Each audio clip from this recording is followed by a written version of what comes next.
सुबह का मतलब केवल सूर्योदय नहीं होता। यह सृष्टि की अद्भुत सुंदर घटना है जहां अंधकार को मिटाकर सूरज नई आशाओं के साथ हमारे जीवन में उजाला फैलाता है। हमें भी प्रतिदिन नई संभावनाओं के साथ ही जीवन की शुरुआत करनी चाहिए। भाग्य के दरवाजे पर सर पटकने से बेहतर है कर्मों का तूफान पैदा करें। सारे दरवाजे अपने आप ही खुल जाएंगे। परिस्थिति जब विपरीत होती है तब प्रभाव और पैसा नहीं बल्कि स्वभाव और संबंध ही काम आते हैं। इसीलिए जीवन में सदैव स्वभाव और संबंध को मधुर बनाने का ही प्रयास करें।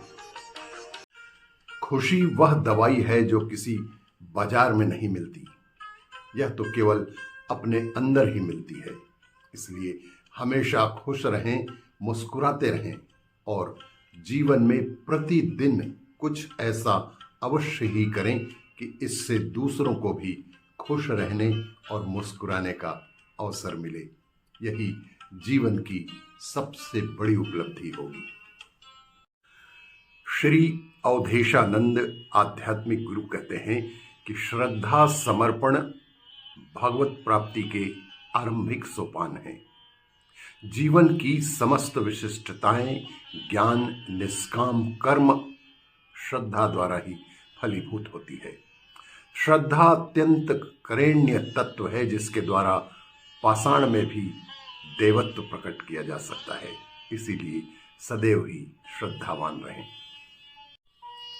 वास्तविक कुंजी हम में से प्रत्येक को न केवल अपने स्वयं के लिए, परिवार के लिए या मात्र राष्ट्र के लिए नहीं बल्कि पूरी मानव जाति के लिए, लाभ के लिए काम करना सीखना होगा।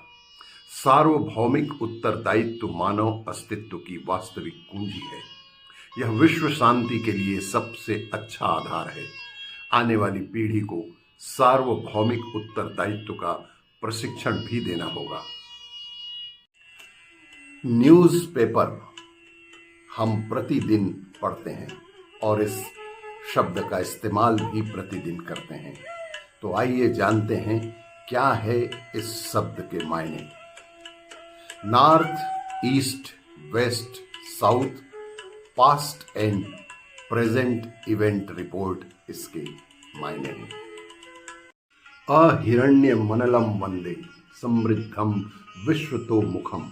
मैं अग्नि को नमन करता हूँ जिसका रंग सुनहरा है, जो धन से परिपूर्ण है और संसार की दृष्टा है। हमें शुभता अशुभता का ज्ञान दें एवं जीवन में विवेक का संचार कर सदा ही सर्व कल्याण मार्ग पर अग्रसर रखें। चंदन से वंदन ज्यादा शीतल होता है। योगी होने के बजाय उपयोगी होना ज्यादा श्रेयस्कर है। प्रभाव अच्छा होने के बजाय स्वभाव अच्छा होना ज्यादा जरूरी है। हंसता हुआ चेहरा आपकी शान बढ़ाता है, मगर हंसकर किया हुआ कार्य आपकी पहचान बढ़ाता है। इसलिए सदैव ही हंसकर काम करें। आयुर्धनम शुभ्र यशो वितानम निरामयम जीवन संविधानम समागतो होलिकोत्सवोन्यम ददातु ते मांगलिकम विधानम सर्वेभ्यः होलिका पर्वणः हार्दिक्य शुभ कामना। आयु, धन और आपके निर्मल यश का विस्तार हो, जीवन का निरोग एवं व्यवस्थित हो, आप उत्तम स्वास्थ्य के साथ दीर्घायु हों, यही मेरी और मेरे परिवार की ईश्वर से आपके लिए कामना है। अगर आपको कोई प्रिय है तो यह आपकी परख है।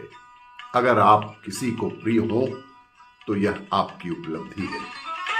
जिंदगी को जीने के बहुत सारे तरीके होते हैं, लेकिन सबसे अच्छा तरीका यही है जो खुद को संतुष्टि दे पर दूसरों को कभी तकलीफ ना दे। इसीलिए जीवन में सदैव ही ऐसा कार्य करें कि जिससे दूसरों को कोई तकलीफ ना हो।